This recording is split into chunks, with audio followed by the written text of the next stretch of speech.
prière. Je vais juste donner ça au Seigneur ce matin pour que sa parole puisse avoir une portée. Et puis je le sais que la parole de Dieu, elle a toujours une portée profonde dans nos cœurs. Et c'est mon souhait, encore une fois ce matin, mon souhait pour chacun de vous, incluant moi-même, mais je vous dirais mon souhait pour chacun de vous, c'est plus de Jésus, plus près de lui, toujours plus près de lui. Je pense que la chose la plus importante dans cet univers, c'est de connaître Jésus, de connaître son amour, de vivre une relation profonde et personnelle avec lui. C'est la chose la plus importante, la plus prioritaire pour un être humain.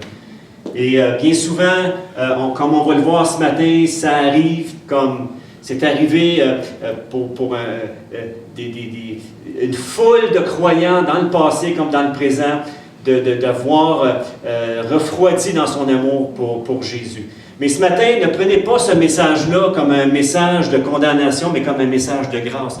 D'une part, comme un avertissement, et puis d'autre part, comme un appel à recoller vos cœurs sur celle de Jésus. Maintenant, je vais vous poser une question. Quels sont ceux d'entre vous, ou celles d'entre vous, que vous êtes déjà tombés en amour? Ben, levez vos mains. Ah, bon, moi, ça m'est arrivé. Ça m'est arrivé. Mais ça nous est arrivé à un moment donné de tomber en amour avec quelqu'un quand on était petit. Puis vous savez, tu sais, des fois, moi, je me souviens à la petite école, il y avait des belles petites filles, et puis à un moment donné, mon cœur, je ne voyais qu'elle. Il y en avait une en particulier où est-ce que...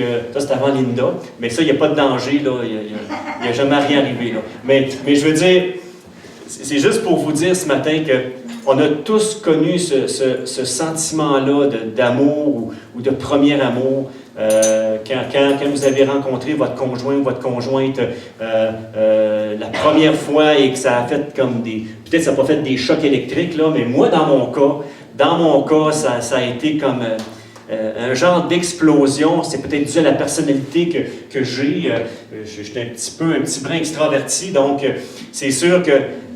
écoutez, puis je suis assez sensible aussi, donc je me souviens, première fois que j'ai vu Linda, là, elle n'est pas là, elle ne pourra pas, comment je pourrais dire ça, valider ce que je dis, c'est vrai, mais ce que je vous dis, c'est vrai, là, quand même.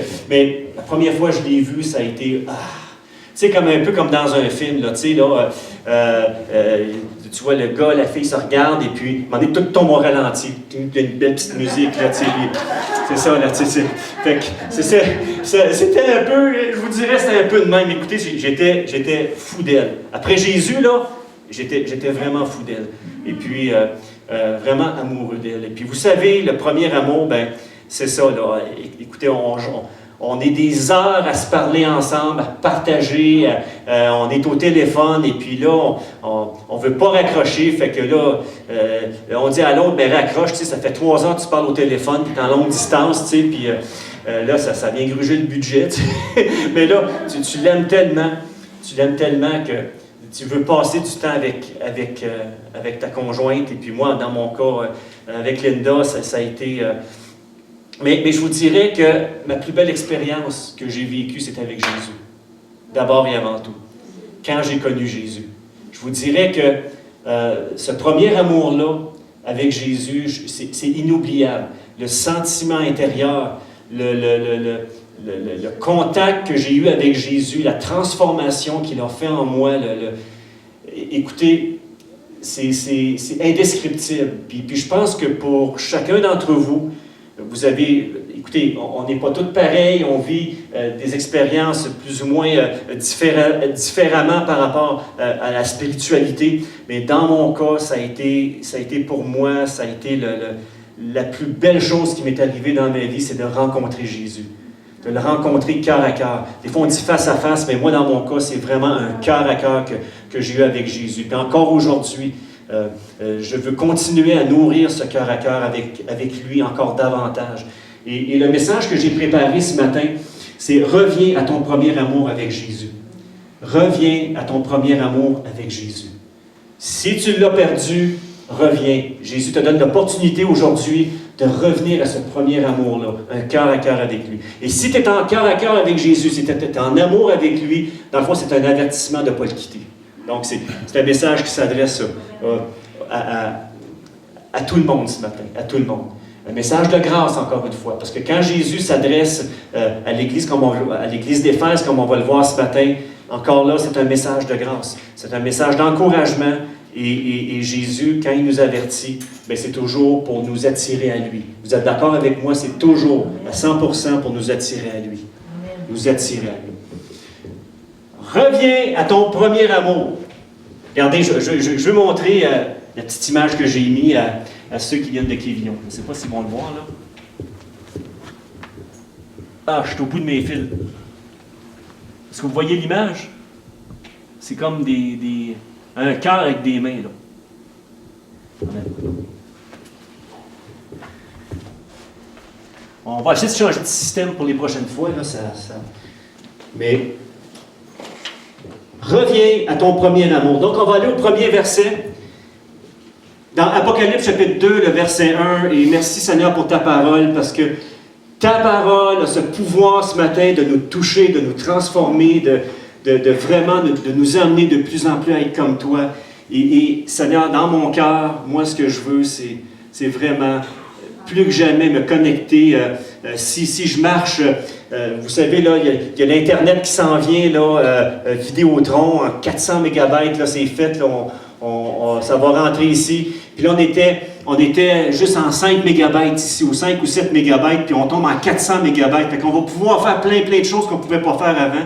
Puis on va pouvoir se brancher sur plein de choses. Mais juste vous dire que moi, là, je veux avec Jésus le maximum de mégabytes dans ma connexion avec lui. Je ne veux pas juste me limiter à du 5 mégabytes ou à du 7 mégabytes d'amour, mais je veux que ça soit du 400, du 1100, du 10100 mégabytes. Vous comprenez ce que je veux dire? Je veux le maximum de courant entre mon cœur et le maximum de débit de grâce et d'amour entre Jésus et entre moi. Vous êtes d'accord avec moi? Amen. Vous êtes d'accord avec moi? Donc, on va lire ce matin, puis je vais essayer de ne pas être trop long, d'être concis quand même, et de ne pas trop élaborer, mais de rester vraiment dans le filon du message de ce matin, dans le fil du message. Donc, dans Apocalypse chapitre 2, verset 1, ça nous dit « À l'ange de l'église d'Éphèse, écrit, voici ce que dit celui qui tient les 7 étoiles dans sa main droite et qui marche au milieu des 7 chandeliers d'or. Je connais ta conduite, la peine que tu prends et ta persévérance. Je sais que tu ne peux pas supporter les méchants. Tu as mis à l'épreuve ceux qui se prétendent apôtres et qui ne le sont pas, et tu as décelé qu'ils mentaient. Tu as eu de la persévérance. Tu as souffert à cause de moi, et tu ne t'es pas lassé. » On va passer au prochain. Le verset 4, Apocalypse 2,4, l'Apocalypse de Jean, ça nous est dit ici, « J'ai cependant un reproche à te faire. » Un reproche plein d'affection quand même. OK? Voyez-le comme un reproche plein d'affection pour rattirer le cœur des croyants d'Éphèse vers Jésus. Tu as abandonné l'amour que tu avais au début. Et dans la version seconde, tu as abandonné ton premier amour dans la version seconde. Là je vous lis avec la version sommaire. Il dit, « Allons, rappelle-toi d'où tu es tombé, change, repens-toi et reviens à ta conduite première. Pratique tes premières œuvres.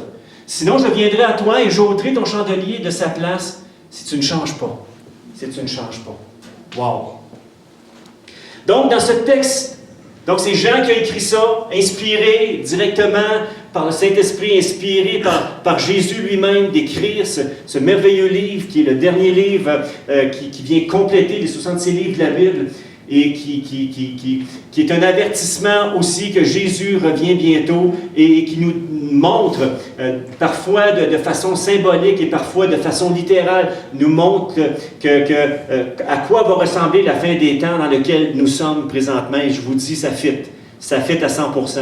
si on prend, on harmonise l'Apocalypse, cette révélation-là, donc Apocalypse qui veut dire révélation, un voile qui est enlevé, vient vraiment s'imbriquer avec toutes les autres prophéties bibliques de l'Ancien Testament, etc., et de ce que Jésus a dit aussi dans les Évangiles. Donc, merveilleux livre à lire, et puis ça dit au début du livre de l'Apocalypse, « Heureux celui qui lit et entend les paroles de ce livre. » Heureux celui. Amen. Heureuse celle qui lit et entend ces paroles-là. Donc, dans le texte, dans ce texte de l'Apocalypse, chapitre 2, notre Seigneur Jésus dresse le portrait de cette Église-là. Dans le fond, il va dresser le portrait de 7 églises. Et ça, il y a un deuxième message qui s'en vient là-dessus. Je ne sais pas quand est-ce que je vais l'apporter, parce que la semaine prochaine, c'est la fête des mères. Donc, on veut célébrer la fête des mères. Mais ça, c'est la partie 1. Mais il y a un autre message qui se rattache à celui-là, parce que je ne pouvais pas tout emmener, tout condenser ce matin, parce que je veux prendre le temps quand même d'exprimer adéquatement la parole de Dieu pour qu'on puisse bien la digérer et ensuite partir avec ça et être heureux et laisser Dieu nous diriger là-dedans. Donc, dans ce texte d'Apocalypse 2, notre Seigneur dresse un portrait de cette Église, la première Église d'ailleurs dont il fait mention. Okay? Donc, il envoie un message pour lui dire ce qu'il aime d'elle et ce qu'il voudrait que cette Église-là change. Donc, les croyants de cette Église-là, ce que Jésus voudrait que ces croyants-là changent dans leur vie. Donc, nous disons que l'Église d'Éphèse était sans compromis. Donc, si on regarde, si on a bien lu ce matin, c'est qu'on voit que l'Église d'Éphèse était une Église qui était sans compromis. C'était une Église qui était active pour le royaume de Dieu. C'était une Église qui semblait très, très stable dans sa foi envers Dieu. C'était une Église qui avait du discernement, qui avait une connaissance de la parole de Dieu et qui avait une théologie très équilibrée. C'est ce qu'on voit. Et Jésus fait mention de ça. Jésus, comment je pourrais dire ça, donne ces qualités-là à cette Église-là. Et donc, cette Église-là marchait dans l'intégrité et dans la sainteté. Donc, on le voit dans le texte qu'on a lu ce matin. C'était vraiment une Église qui était top-notch. OK? Donc, mais malgré tout ça, malgré que c'était une Église qui faisait beaucoup de choses, c'est une Église qui honorait la parole de Dieu, mais malgré tout ça, Jésus demande à ses membres de cette Église-là, aux membres de cette Église-là, de se repentir d'avoir abandonné leur premier amour, de ne plus l'aimer comme au début. Wow! Moi, là, je me suis questionné là-dessus. Souvent, j'ai lu ce texte-là, et puis, à un moment donné, je me suis vraiment arrêté. Et ce matin, pourquoi je suis devant vous avec ce message-là? Donc, c'est le résultat de mes réflexions. Et je vais vous emmener ce message-là l'année prochaine ou dans 2 ans, si on est encore sur cette terre. Et puis, ça va être différent parce que ma relation avec Jésus va s'être approfondie. Il va y avoir d'autres détails. Mais pour aujourd'hui, avec ce que j'ai comme détail, avec ce que j'ai eu par rapport à ce texte-là comme révélation, bien, c'est ce que je vais vous partager ce matin. Donc, Jésus dit à cette Église, tu as fait plein de belles choses. Et puis Jésus honore ça, honore les plein de belles choses qu'ils ont faites. Mais il dit, malgré tout ça, tu ne m'aimes plus comme au début. Et là-dessus, Jésus il est vraiment catégorique dans son avertissement. Donc c'est un avertissement qu'il donne. Il demande aux membres de l'Église d'Éphèse de changer son attitude, sinon il va venir retirer sa gloire tout simplement. Quand il dit, je vais enlever le chandelier, ça représente la gloire de Dieu tout simplement. Donc, j'ai 2 questions ce matin. 2 questions qu'on va faire le tour un peu. Est-ce que ça pourrait vouloir dire pour Jésus que l'amour qu'on lui exprime est plus important que tout le reste? Est-ce que l'amour qu'on exprime, le temps qu'on passe avec lui, serait plus important que tout le reste? Oui. Ça, c'est ma première question. OK. Est-ce que ça veut dire que, deuxième question, est-ce que ça veut dire que notre amour pour Jésus doit être plus important que la connaissance, plus important qu'une foi ferme, plus important que notre service pour son royaume? Est-ce que notre amour pour lui doit être plus important que cela? Oui. Ça, c'est ma deuxième question. va aller voir un texte pour nous donner raison. Si on a dit oui, ben on va voir le texte. Si c'est non, ben le texte va vous dire que c'est non. On va aller voir le texte. 1 Corinthiens, chapitre 13, le chapitre de l'amour. Chapitre central. Et puis vous savez, l'apôtre Paul, dans la sagesse du Saint-Esprit, a braqué 1 Corinthiens 13, ce chapitre sur l'amour, cet hommage à l'amour, il a braqué entre les dons spirituels, entre les choses que nous pouvons faire. Il a braqué ça entre les dons ministères et les dons spirituels. Il a mis ça au milieu, comme pour faire réaliser que tout ce que nous faisons doit découler de l'amour. Mais pas de n'importe quel amour. Et ça, je vais en venir.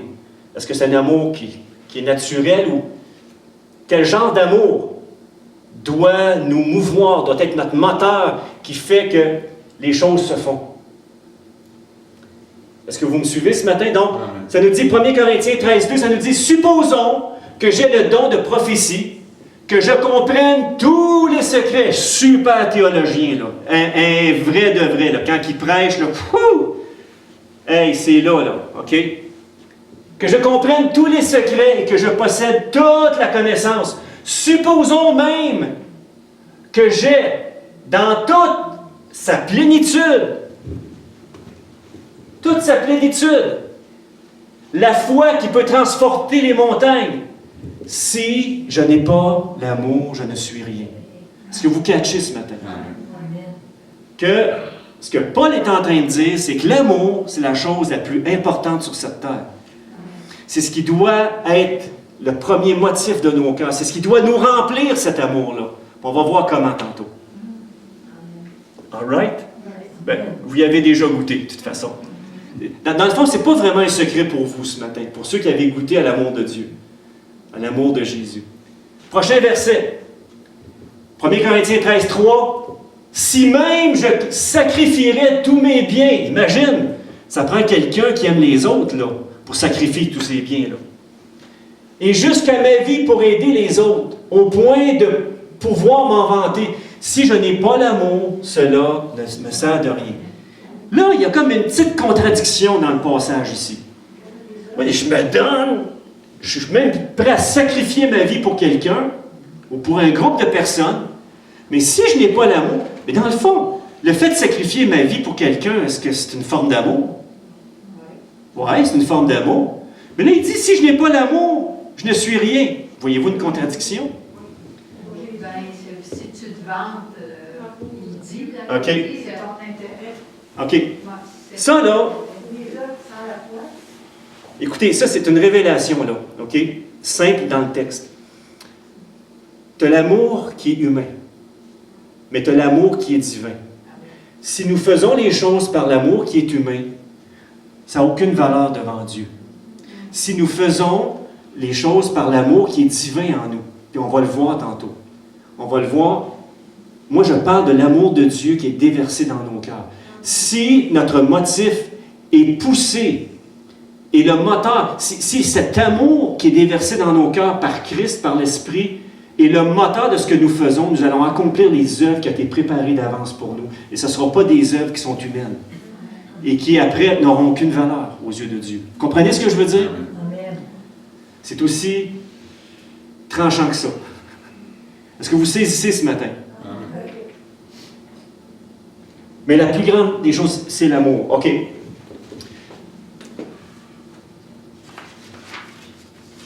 Jésus voulait d'abord et avant tout que l'Église d'Éphèse, donc on revient à l'Église d'Éphèse ce matin, Jésus voulait d'abord et avant tout que l'Église d'Éphèse l'aime comme au début, comme au premier jour, parce qu'avec le temps, leur amour s'était estompé.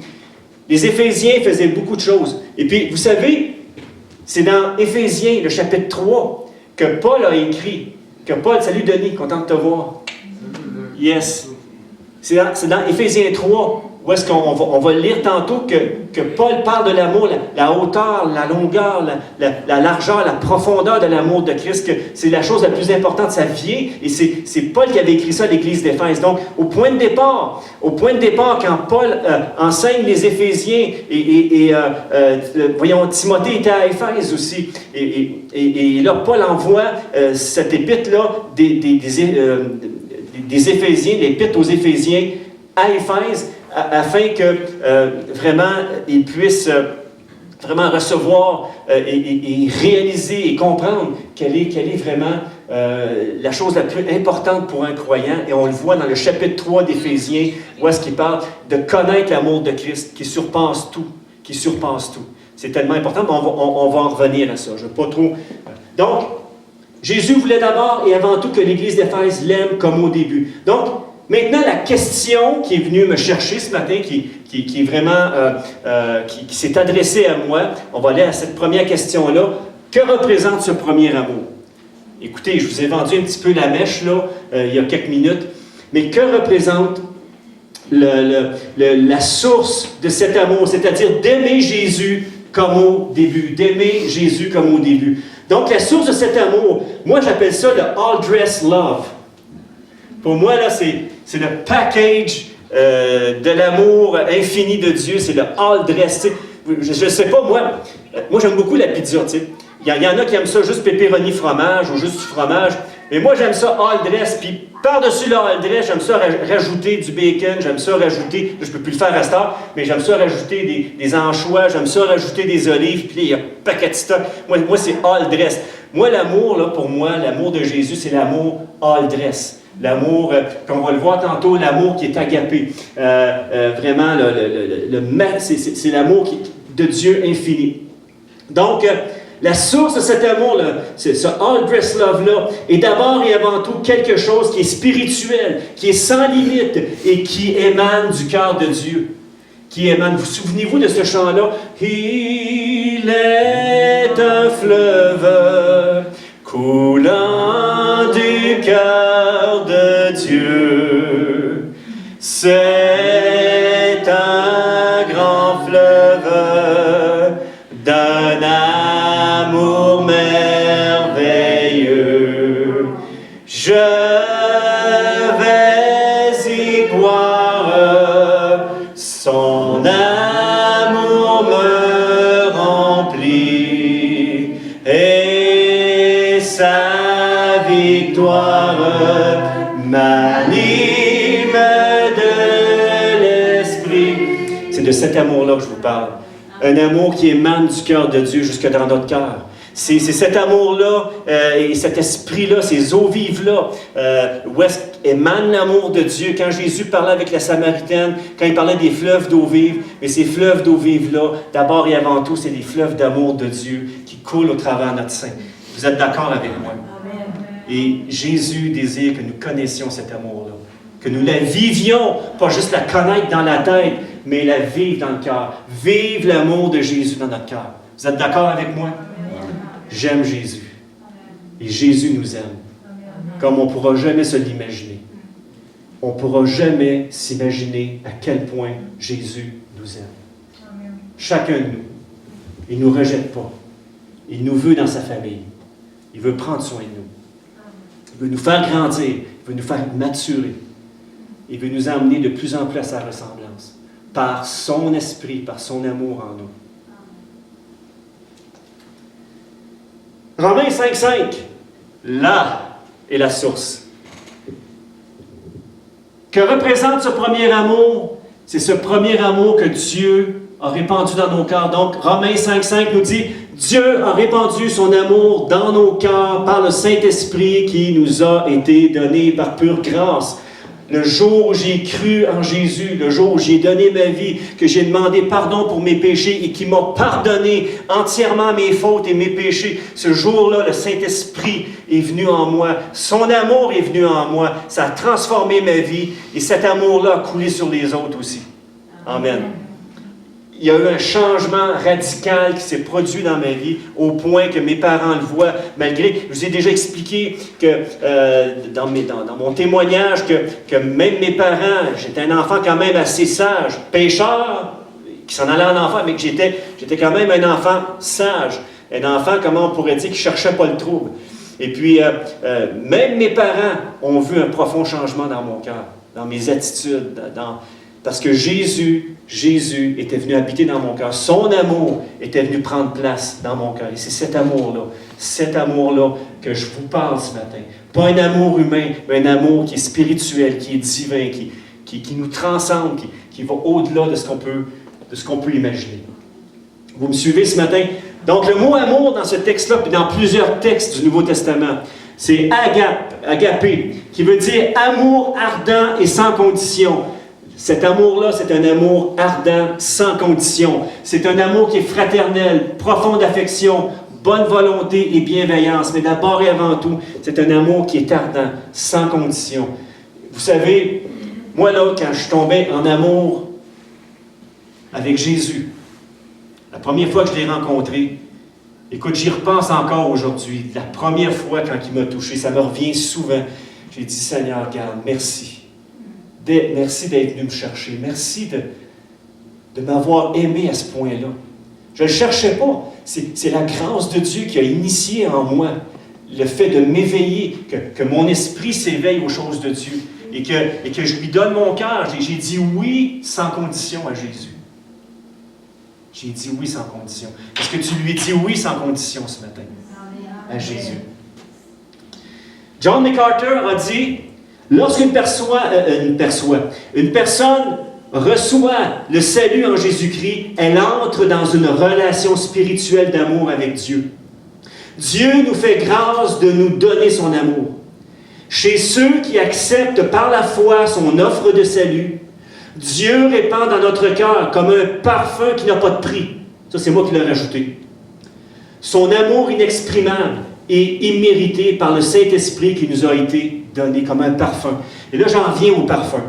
Moi, là, quand Linda se met du parfum, ça sent bon, puis tu sais, j'ai envie de me coller auprès. Là, mais je sais pas, les gars, je sais pas, avec vos conjointes, quand elle sent vraiment bonne, votre conjointe, je ne veux pas dire qu'elle pue, là. C'est pas ça. Non, elle sent toujours bonne, Linda, là. Non, mais il y a des fois qu'elle met vraiment son parfum. Il y a un parfum qu'elle agite, qu'elle aime vraiment beaucoup. Je pense que c'est Neige, ou je me souviens pas, là, je ne veux pas tout dire ses secrets, là, mais elle aime vraiment, mais quand elle le met, là, c'est ça. Puis je pense qu'elle le met juste pour me faire plaisir, tu sais. Mais quand l'amour de Jésus vient dans nos cœurs, c'est la même chose, on dégage un parfum. L'amour de Jésus, déjà, c'est comme un parfum de bonne odeur. C'est un merveilleux parfum, un parfum de sa présence. Mais quand, là, ça vient imbiber notre cœur, c'est comme un parfum que les gens vont sentir aussi. Les gens vont, lui sent Jésus, mettons. Mais c'est vrai. Quand les gens rencontraient les disciples, on regarde dans les évangiles, ils reconnaissaient les disciples pour avoir été avec Jésus. Vous êtes d'accord avec moi? Que nous puissions être reconnus comme des gens qui se tiennent avec Jésus à tous les jours, dans sa présence. Que quand je me lève le matin, que ce soit la première chose, Jésus, je vais passer du temps avec toi. Viens me mettre ton parfum. L'apôtre Paul a fait cette prière pour les membres de l'Église d'Éphèse. Ça, c'est une merveilleuse prière, on va y aller. Éphésiens 3,16 jusqu'à 19. On va lire. Et là, ça s'adresse à l'Église d'Éphèse. La même Église que Jésus fait un reproche. Mais un reproche de grâce, je vous dis. Parce que Jésus fait juste les avertir. Hey, recollez vos cœurs sur le mien. Là. Vous faites plein de choses, mais votre cœur est éloigné. Vous vous êtes rendu dans l'activisme, là. Et vous avez oublié que les vraies choses se passent quand vous passez du temps avec moi. Amen. Éphésiens 3,16 nous dit, je lui demande qu'il vous accorde. Et là, c'est Paul qui prie pour les Éphésiens, pour l'Église d'Éphèse, pour les membres de cette Église-là. Je lui demande qu'il vous accorde, à la mesure de ses glorieuses richesses, d'être fortifié avec sa puissance par son esprit dans votre être intérieur. Yes. Que le Christ habite dans vos cœurs par la foi, enraciné et solidement fondé dans quoi? Dans l'amour. OK, une fois, le premier. Puis ça, c'est encore le mot agapé.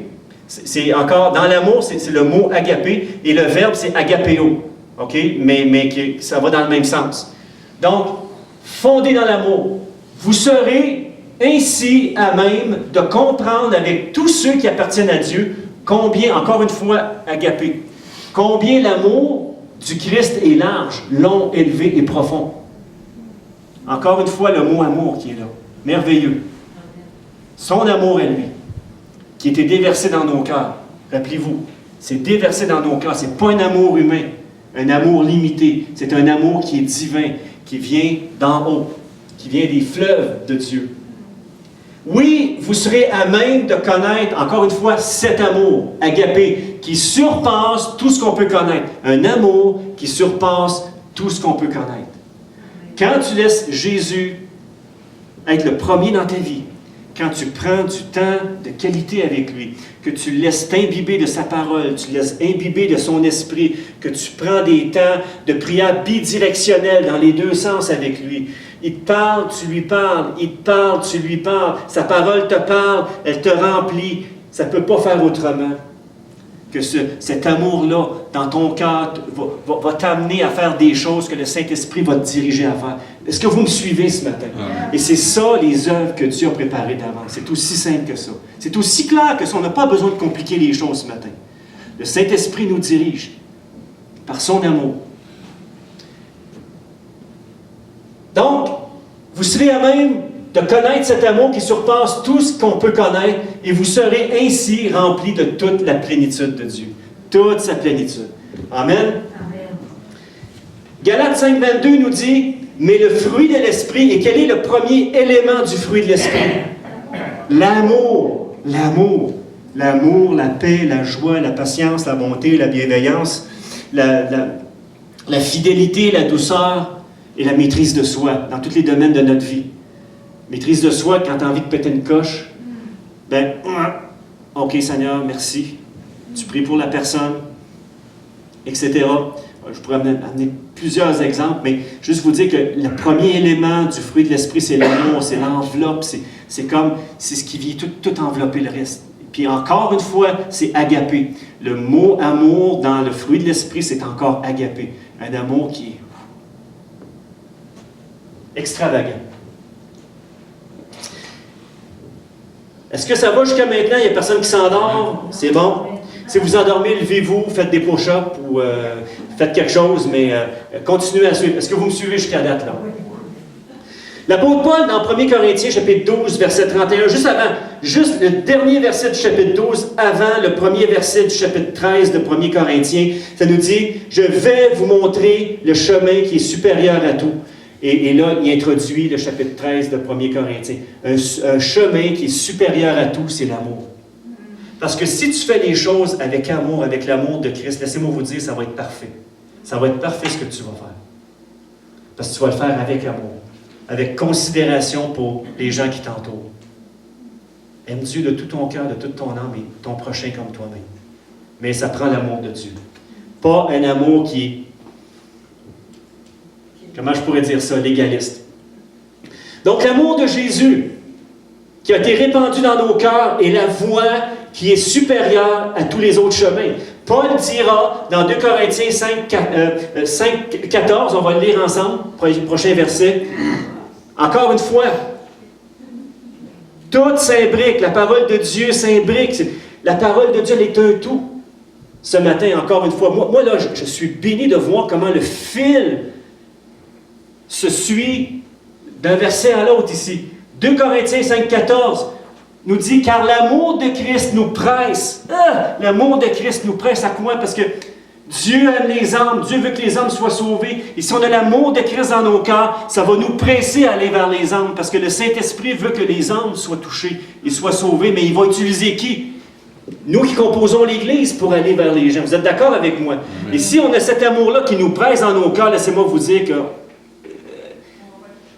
il va se passer de quoi?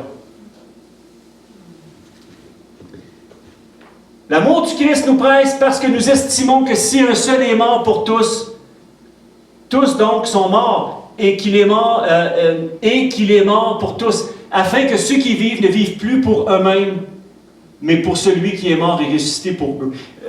Nous, pour qui nous vivons maintenant? On vit pour quoi? Pour Christ. On vit pour Jésus.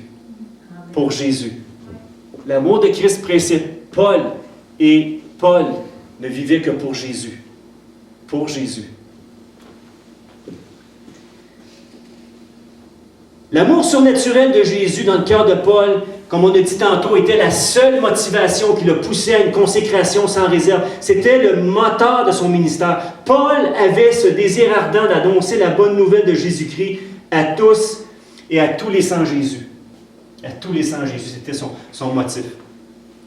Et puis, vous savez, on vit dans une époque vraiment invraisemblable, à tous les niveaux. Et je vous dirais que le meilleur moyen d'être le meilleur maman, une meilleure maman, un meilleur papa, un meilleur grand-papy, un meilleur dans tout, bien, c'est d'avoir l'amour de Christ dans nos cœurs. Parce que, tu sais, quand on est rempli de l'amour de Jésus, eh bien, vraiment, on élève nos enfants selon la pensée de Christ. Et ça fait des enfants qui, eux-mêmes, ont cet exemple-là de l'amour de Christ au travers de nous, et ça va les amener plus facilement à prendre la décision de suivre Christ plus tard. Vous êtes d'accord avec moi? Amen. Même si on est imparfait, même si on n'est pas parfait comme parents, quand on aime vraiment nos enfants avec l'amour de Christ, et que nos enfants sont hyper importants aux yeux de Dieu aussi, ça fait toute la différence. Moi, j'ai des grands-enfants maintenant, mais rien n'empêche. Ça leur aide-moi à les aimer, dans leurs bons coups, dans leurs mauvais coups. Aide-moi à les aimer avec ton amour, tout comme toi, tu m'aides dans mes bons coups et mes mauvais coups aussi. Parce que j'en fais des mauvais coups aussi. Ben oui, absolument. Il y a quelqu'un qui a dit « Ah oui, oui, j'en fais. » On en fait tout. Il y a un certain monsieur, un commentateur qui a dit, Thomas Hale, qui a dit « L'amour pour Christ était la plus grande source d'énergie pour la vie de Paul. Tout ce que l'apôtre entreprenait était fait par amour pour lui. Le Seigneur avait donné sa vie pour Paul. Celui-ci était prêt en retour à donner la sienne à son Sauveur. Est-ce que vous êtes prêt à donner votre vie pour Jésus? Amen. En fait, je me pose la question moi-même. Est-ce que je suis prêt vraiment à donner ma vie pour Jésus? Amen. Peu importe ce que ça peut impliquer dans le présent et dans le futur. Est-ce que je suis prêt? Est-ce que tu es prêt à donner complètement ta vie pour Jésus? Pas avec tes propres moyens, mais avec l'amour de Christ qui est dans ton cœur. Christ a livré sa vie pour Paul, pour nous, pour tous les hommes en fait. Sur la croix, il a pris la place de tous, car tous étaient condamnés à mort. S'il n'avait pas pris notre place, nous serions tous condamnés à passer l'éternité en enfer. C'est ça la réalité. Car Dieu a tant aimé le monde, encore là, c'est agapé. C'est agapéo, parce que c'est le verbe. Car Dieu a tant aimé, agapéo. Dieu a tellement aimé le monde d'un amour qui dépasse, extravagant, qui a donné son Fils unique afin que quiconque croit en lui ne périsse pas, mais ait la vie. C'est ça l'amour de Dieu. Et c'est ça l'amour que Dieu désire que nous puissions laisser se déverser à tous les jours dans notre cœur. Se renouveler. Les bontés de l'Éternel se renouvellent à tous les jours. Amen? Je continue. Donc, un autre point ici, ne plus aimer Jésus comme au début. Ne plus aimer. Donc, les paroles de Jésus du verset 4, tu as abandonné ton premier amour, suscite en moi cette importante question qui me pousse à réfléchir et à me remettre en question. Donc, la première question, s'il y a eu un abandon de mon premier amour, est-ce qu'il est marqué le verset? Ah oui, ok. S'il y a eu un abandon de mon premier amour, c'est au profit de quelle autre chose ou intérêt? Ça veut dire que si j'ai abandonné la position de premier amour avec Jésus dans mon cœur, c'est qu'il y a quelque chose d'autre qui a pris quelque chose, de la place. Vous savez, ce qui peut prendre la place dans mon cœur, ça peut être une personne, ça peut être une chose, ça peut être une fortune, ça peut être peu importe. Mais il y a quelque chose qui a pris la place de Jésus dans notre cœur. Donc, Jésus, il est toujours là, mais il est en second. Mais le premier amour avec quelqu'un, est-ce que ça implique l'exclusivité de cette personne-là? Est-ce que ça implique une exclusivité? que cette personne-là doit rester exclusive? Est-ce que Jésus, dans notre cœur, doit rester exclusif, peu importe l'importance des choses autour de nous? Est-ce que Jésus doit avoir l'exclusivité dans nos cœurs? Amen. Jésus doit avoir l'exclusivité. Donc, ici, c'est lui d'abandon de notre premier amour, c'est qu'il y a quelque chose d'autre qui est venu supplanter, qui est venu prendre la place dans notre cœur. Est-ce que vous suivez ce matin? Oui. Deuxième question, qui a pris la place dans mon cœur au point de ne plus mettre Jésus au premier plan comme au début? Qu'est-ce qui a pris la place dans mon cœur? Et là, j'étais allé chercher un petit questionnaire.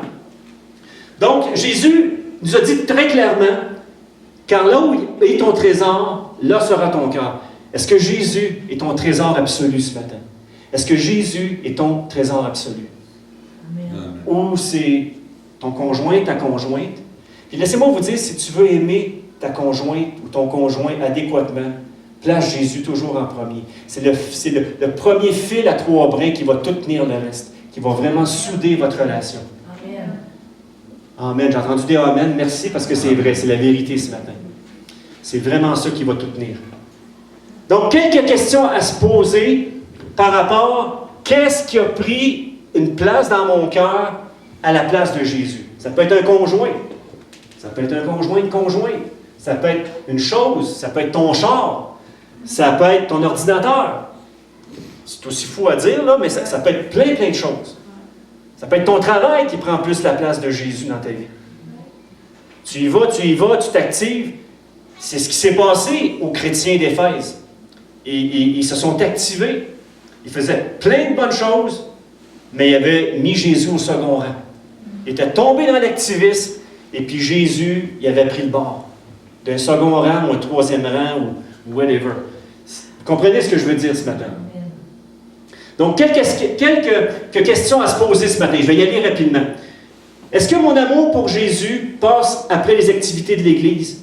Celui pour ma famille, pour mon travail, mes passe-temps ou de moi-même? Est-ce que je me plains constamment de mes situations? Est-ce que je me murmure constamment contre Dieu? Ça, c'est des choses qui peuvent mettre Dieu au second rang. Qu'est-ce que Jésus nous dit dans sa parole? Qu'est-ce que la parole nous dit? Rendez grâce à Dieu en toutes choses. Peu importe ce qui t'arrive de bien, peu importe ce qui t'arrive de pas cool, rends grâce à Dieu parce qu'il arrive toujours. Cette semaine, encore une fois, j'ai vécu des choses cette semaine. Des petits détails, mais pour moi tellement grands. Combien est-ce qu'il y en a qui croient aux petits détails grands? Oui. Moi, je crois aux petits détails. Cette semaine, écoutez, j'avais des machines à aller réparer, puis des affaires que je n'avais jamais faites encore. Des modèles que je n'avais pas touchés. Puis vous savez, chaque modèle de machine au niveau de la bureautique a ses particularités, a ses différentes façons d'aborder au niveau de la programmation et tout ça. Là, j'ai dit, Seigneur, là, tu vas m'aider, viens m'aider. Puis là, je parlais avec Jésus. Puis constamment, dans mon travail, je parle avec Jésus, je parle avec lui, puis je le laisse me diriger. Puis pour moi, c'est formateur parce que j'apprends à entendre sa voix aussi. Autant avec les personnes aussi, quand je rencontre des gens pour le counseling ou que j'ai à témoigner à une personne, je laisse le Seigneur, montre-moi, parce que, écoute, sans toi, Seigneur, je ne peux pas y arriver, mais donne-moi juste la grâce d'y arriver. Puis cette semaine, dans mon travail, j'ai vu sa main, encore une fois, tellement agir. À un moment donné, je m'en vais réparer une machine, j'ai dit, Seigneur, aide-moi, puis je vous le dis, il m'a vraiment aidé. Il m'a vraiment aidé dans les moindres petits détails. Et puis, même à un moment donné, il y avait une mauvaise qualité de copie, je rouvre, puis tout de suite, je m'adonne à ce que le problème soit devant mes yeux, mais le problème peut être plus loin, parce que c'est comme une genre de courroie, mais c'est comme si la courroie, en ouvrant, était tout de suite devant moi. Là.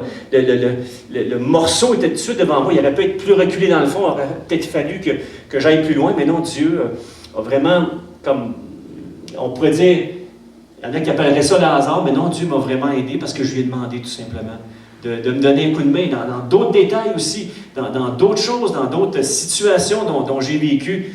Seigneur, viens m'aider. Puis il y a des fois qu'il y a des situations qui sont hors de contrôle et puis Dieu nous donne sa grâce. C'est qu'au bout du compte, on voit sa main agir, on voit vraiment Dieu agir, mais ça vient tout simplement de notre relation avec lui, de tout simplement.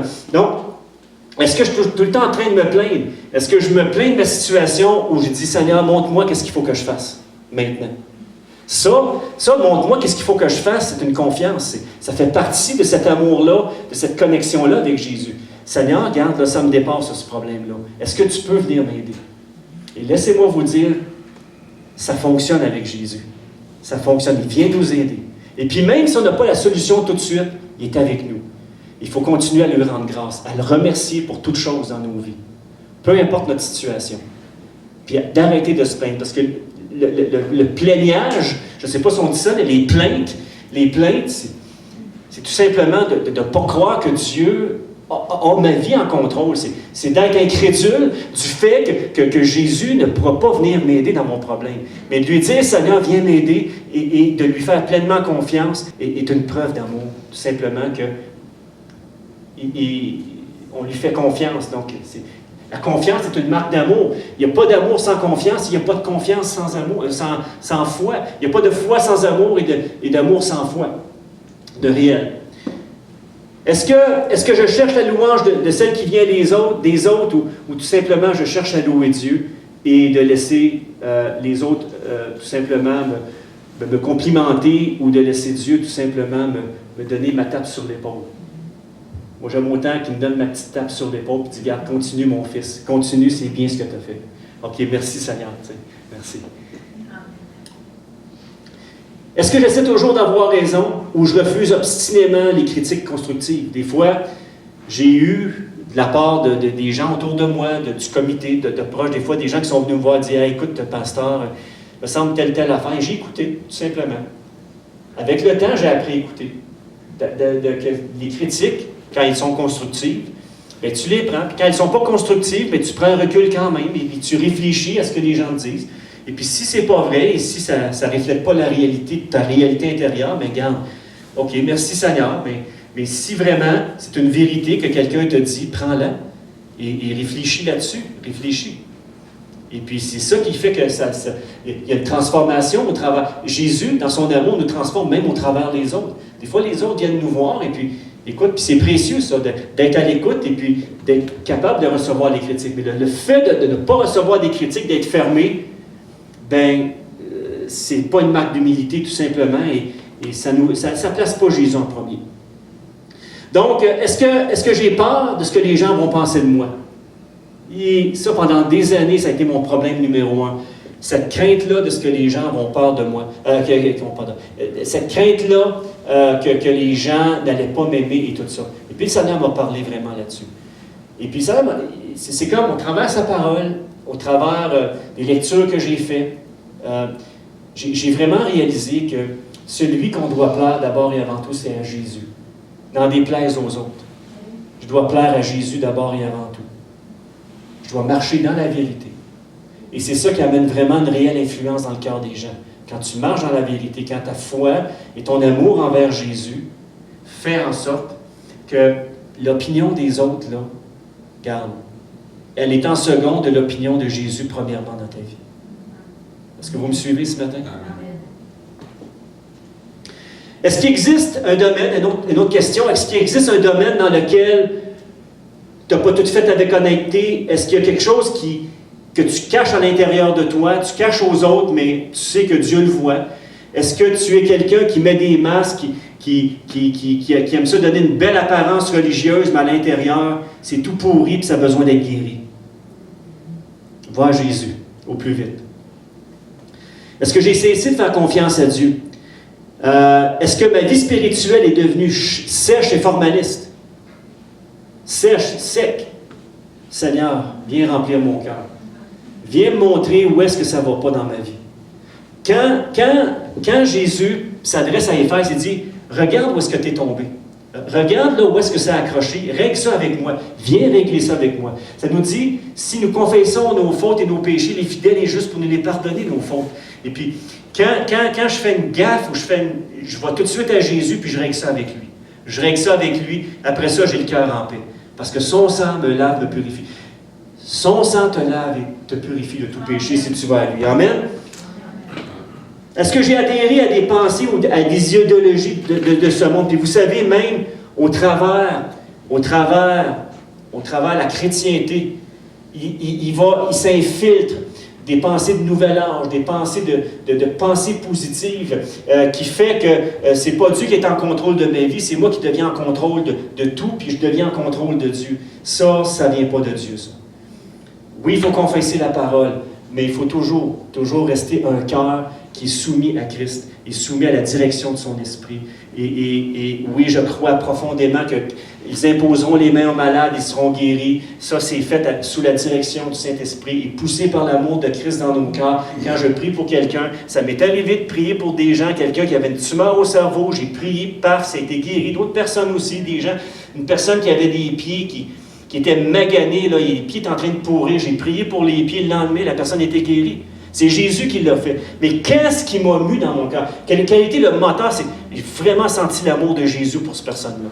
C'est ça qui m'a motivé. L'amour de Jésus. Vous comprenez ce que je veux dire?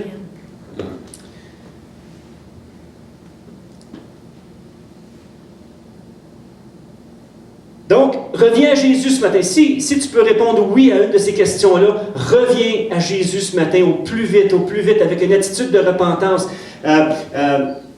Donc, après être entré honnêtement en toi-même, identifie là où tu as négligé Dieu. Et l'autre phase, c'est la repentance. Et les trois piliers de la repentance, on va passer rapidement. Je ne veux pas être trop long ce matin. Est-ce que je suis trop long? C'est correct? Ça va? OK.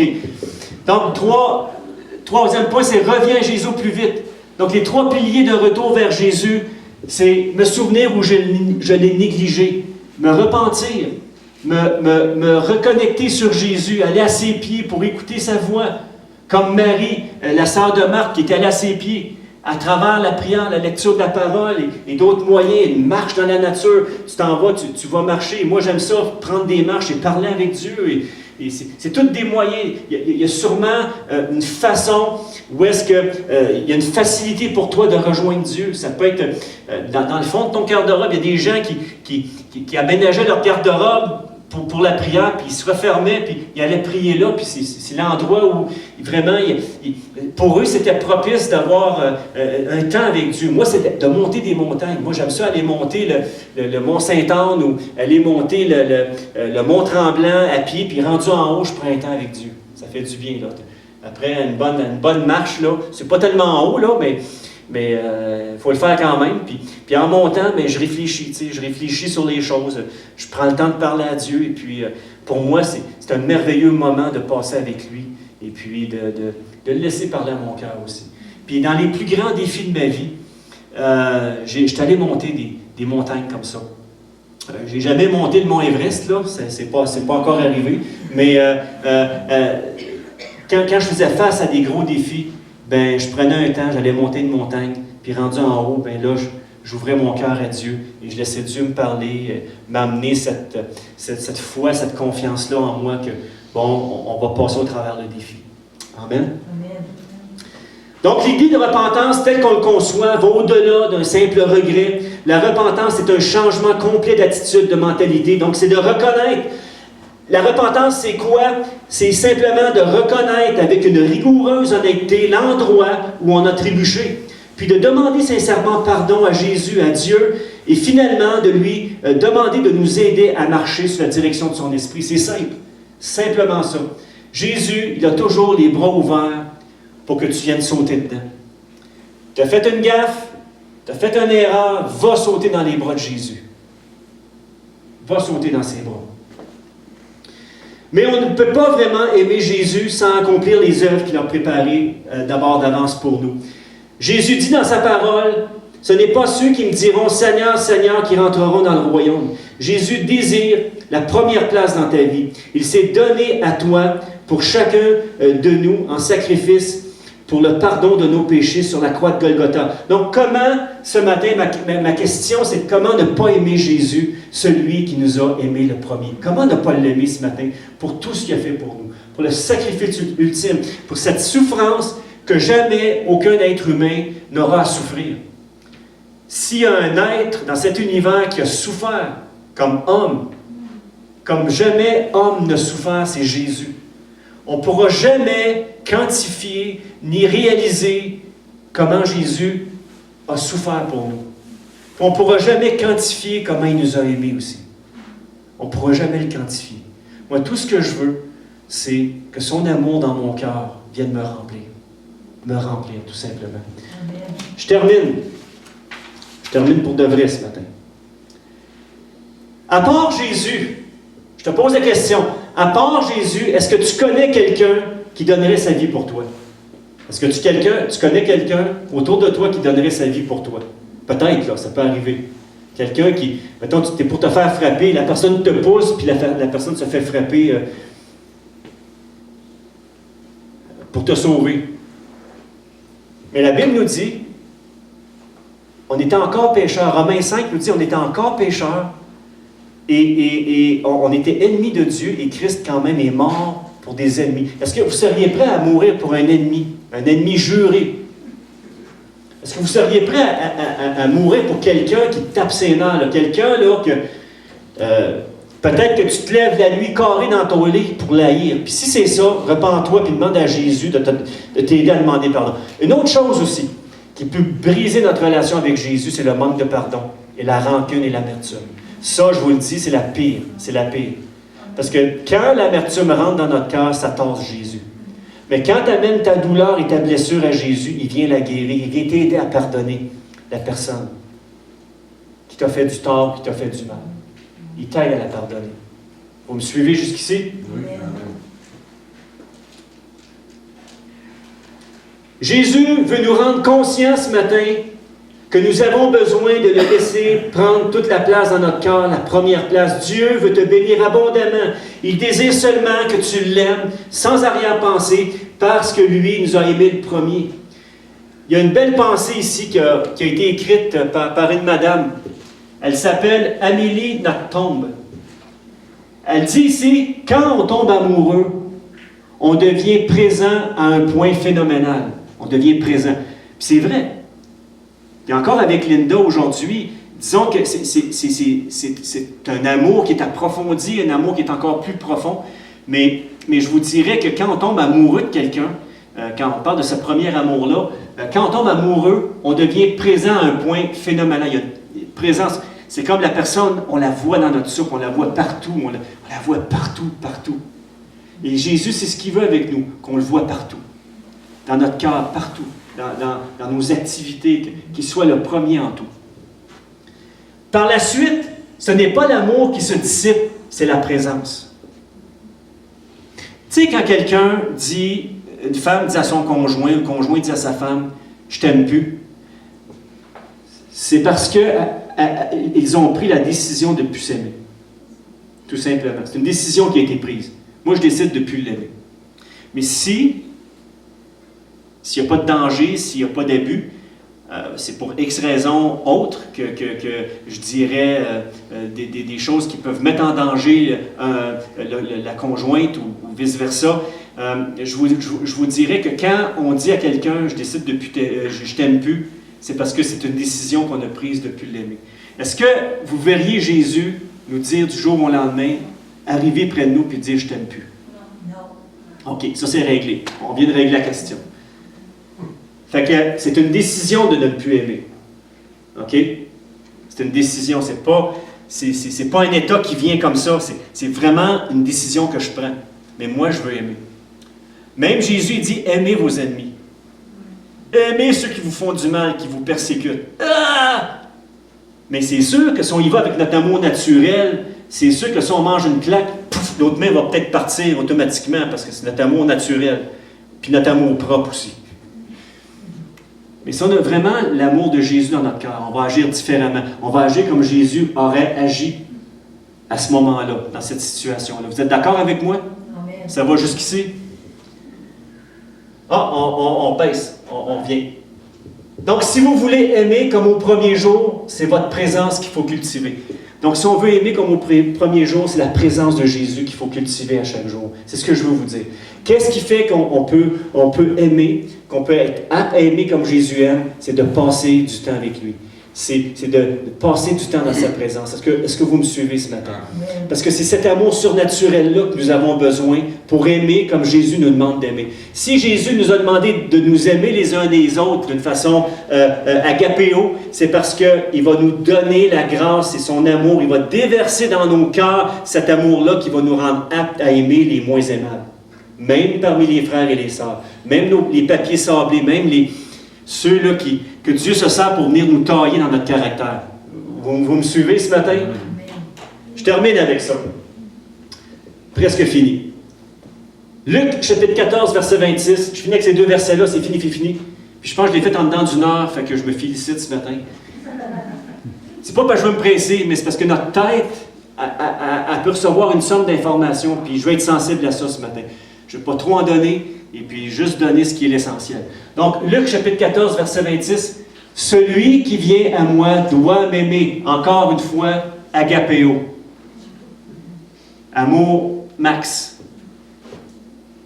Plus que son père, sa mère, sa femme, ses enfants, ses frères, ses sœurs, et même plus que sa propre vie. Sinon, cette personne ne peut pas être mon disciple. Ton amour, Seigneur, donne-moi ton amour. Donne-moi ton amour pour t'aimer d'abord et avant tout, puis après ça, aimer les autres avec cet amour-là. Puis vous savez, quand on est aimé par quelqu'un qui a l'amour de Jésus dans son cœur, c'est merveilleux. C'est merveilleux. C'est merveilleux. Dernier verset, on clore, après ça on va prendre la communion ensemble. Jésus lui répond, tu dois aimer le Seigneur. Regarde, le N il s'est ramassé là. OK. Tu dois aimer le Seigneur ton Dieu de tout ton cœur, de toute ton être et de toute ton intelligence. C'est ce que Dieu nous demande ce matin. Fait que Seigneur, ma prière ce matin pour chacun de nous, Dieu, donne-nous cette grâce de t'aimer de tout notre cœur, de toute notre âme, de toute notre intelligence, de toute notre être. Qu'on puisse vraiment t'aimer ce matin, de tout ce qu'on est. Et qu'on aime ensuite, qu'on soit apte à aimer notre prochain comme nous autres mêmes. Qu'on puisse faire aux autres ce qu'on aimerait qu'ils nous fassent aussi. Amen. Qu'on puisse être des laveurs de pieds comme Jésus a été un laveur de pieds pour ses disciples.